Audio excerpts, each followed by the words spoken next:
Tom and Sam from Cultaholic.com. Breaking news, The Undertaker has been to Nandos.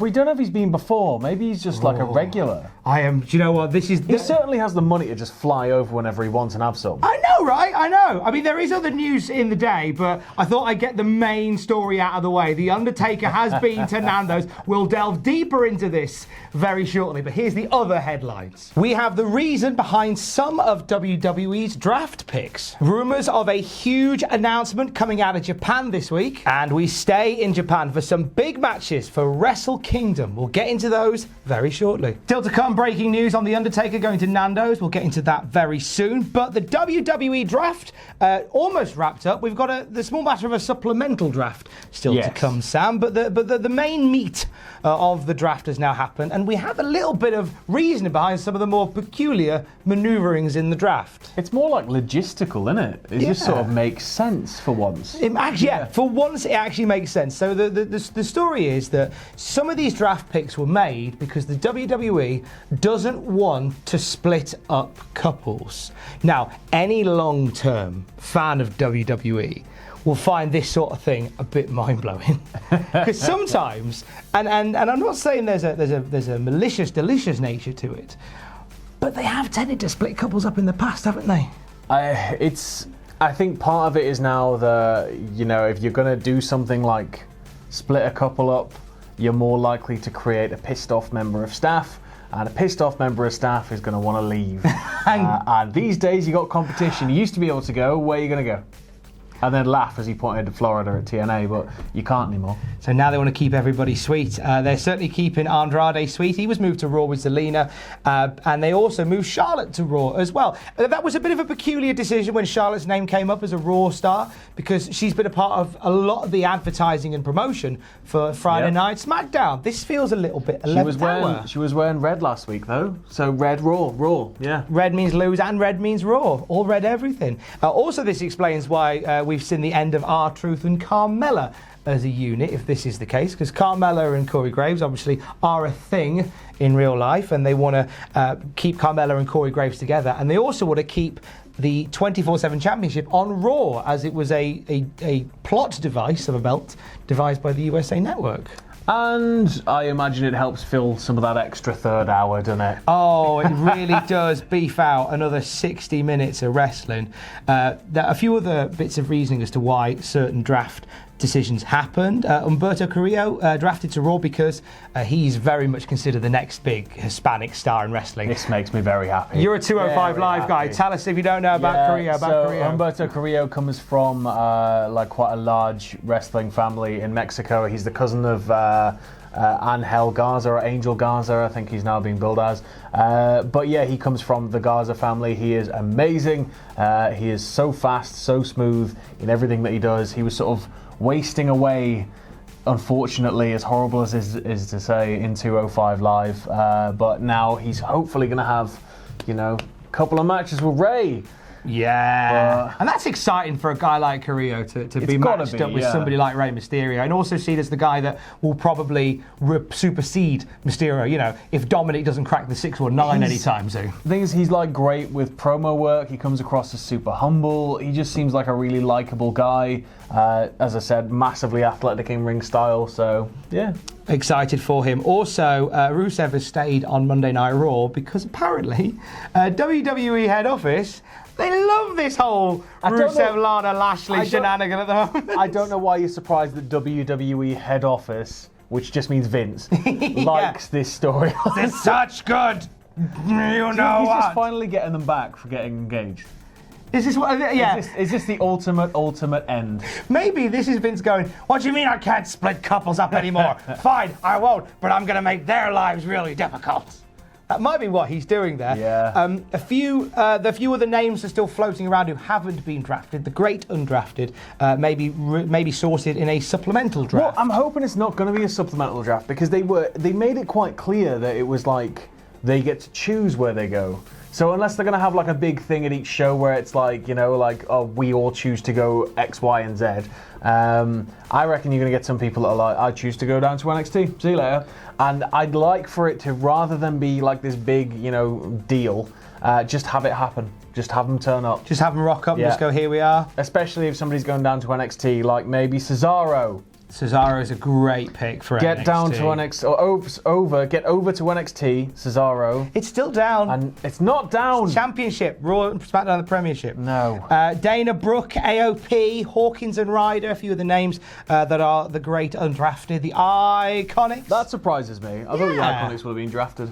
I thought they'd have been drafted as well. Fire and Desire, Drake Maverick. He hasn't even consummated his marriage yet. Mojo Rawley, No Way Jose. I'm sorry. When they say like now like the wrestlers can negotiate their own deals, I kind of imagine No Way going up to SmackDown and then pulling the shutters down, going to Raw then pulling the shutters down. Sorry, Jose, but it's a no way from me. Sarah Logan, and shockingly enough, Matt Hardy still not drafted. The great undrafted, unbroken Matt Hardy. Well, Sarah Logan will surely be going wherever Viking Raiders are. Oh, that's very, very true. Put her on Raw. I like Sarah Logan. Like, she's got a cool look. Yeah. Big fan of her work. Luke Harper is the great tragedy in the undrafted. That's crazy. Because he's only just come back after all this time in the wilderness. Really, really made an impact. And now it's like, is that it? But they were just starting to do something. Yeah. They were just like starting to do something with him. And now, it's just put the brakes back on. I hope that doesn't mean they're going to put the brakes back on. I hope this is just a case of he's just going to quietly shuffle over and carry on. But it's like finally going on a date with your crush and it only being a half a vodka and lime. That'd be very disappointing for everyone involved. How about we throw a bit of rumour and innuendo your way for Tuesday afternoon? Some news coming out of some rumours and speculation coming out of Japan, Sam Driver. Yes. So Dave Meltzer had mentioned on Observer Radio that something huge was happening this week, and provided nothing falls through, it will go through, and there will be a special episode of Observer Radio, the podcast, or whatever it is he does with Brian, where they were going to do like a complete teardown of this announcement. Now, we definitely can confirm it's not The Undertaker has been to Nandos. That's coming up next. We've broken that now. We've broken that now, so unless Dave is going to be well behind the eight ball on that, he won't be covering that. This comes out of Japan, apparently. From the Pacific Rim radio show, Fumi Saito, when asked about the possibilities of an NXT Japan and the sort of the cultural issues that are coming from that, the answer that came from the radio show was, ask again after October 18th. Somebody also approached Meltzer after this, after his sort of ambiguous, there's an announcement coming with, again, ask after October 18th. So let's put our speculation hats on. WWE have been having meetings with, I think, Stardom. They had a meeting with Dragon Gate, and I don't know. They could be starting NXT Japan. He said NXT Japan. He said NXT Japan. NXT and Japan confirmed.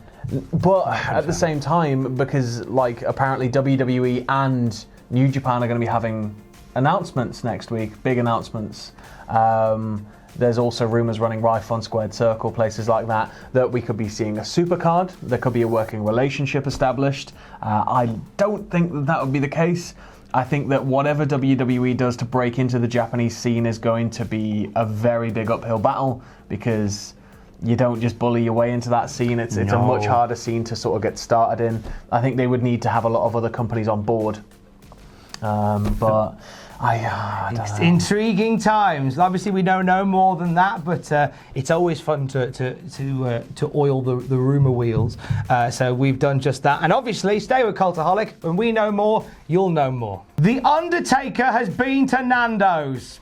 I cannot stress this enough. We've already mentioned this, but we've really got to hammer this one home. The Undertaker has, and I cannot stress enough, been to Nandos. It's really annoying because it's amazing, but the picture of him, you don't see what he's eating. He's clearly just got a glass of water. We'd like to thank Jack Passmore for sharing this tweet. Birds in Nandos, and she goes to me, there's someone famous sitting next to me, and it's none other than the expletive Undertaker crying emoji. And there's the Undertaker on his phone next to Lovely potted plant with a glass.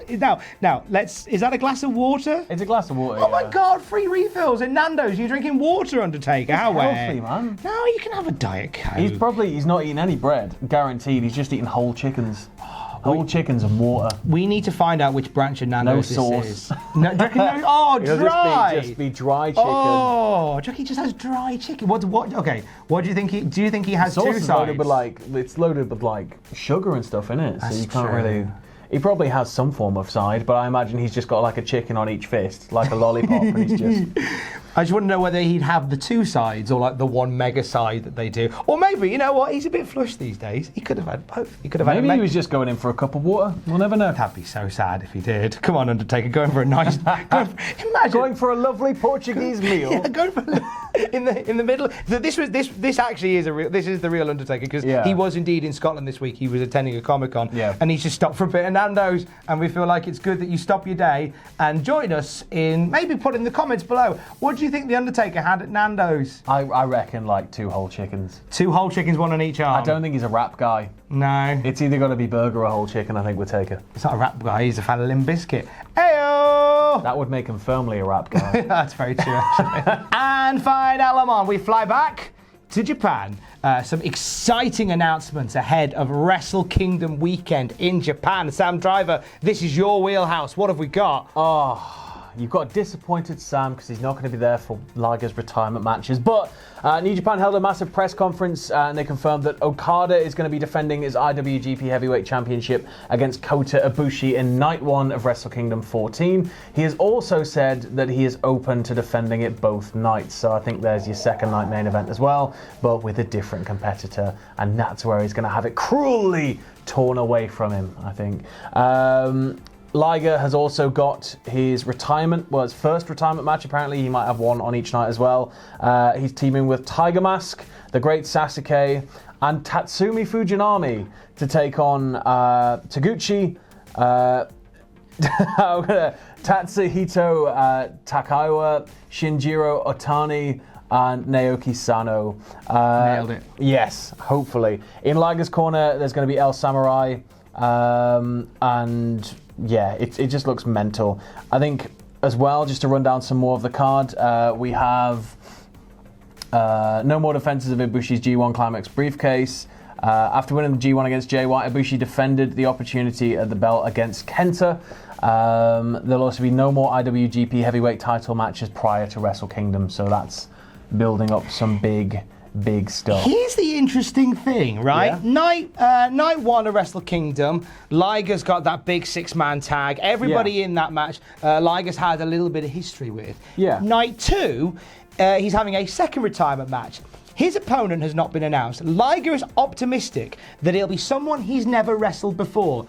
Okada doesn't have an opponent on Night 2. Ooh. Have they ever wrestled before? Probably. Oh, never mind. That theory. It's right out of the window. But would you?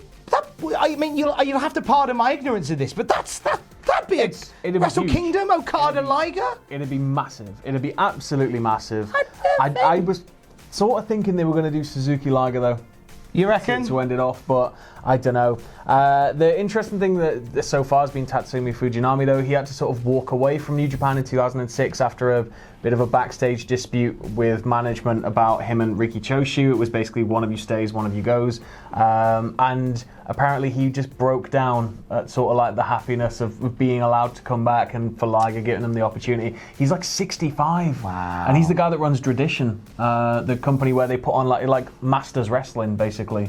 They'd get all the 70-year-old blokes out and just have a match. Wheel them all back out again. That's incredible. So I love the fact that already we're like 3 months out and Wrestle Kingdom is shaping up to be an amazing weekend. It's got to be, because you've got 2 nights and then you've still got New Year Dash. I love the fact that we are having 2 nights of Wrestle Kingdom. They're not going to try and cram it into 7 hours. Well, this is what I think we're going to end up with WrestleMania, eventually. With Undertaker having a Nandos somewhere in the middle. Love you, bye. Thanks for watching. Let us know what you think in the comments below. You can follow Cultaholic on Twitter @Cultaholic. You can check us out on Facebook at facebook.com/Cultaholic. If you like what we do here at Cultaholic, you can check us out on Patreon at patreon.com/Cultaholic. And no matter what you do, don't ever forget to hit subscribe and join us.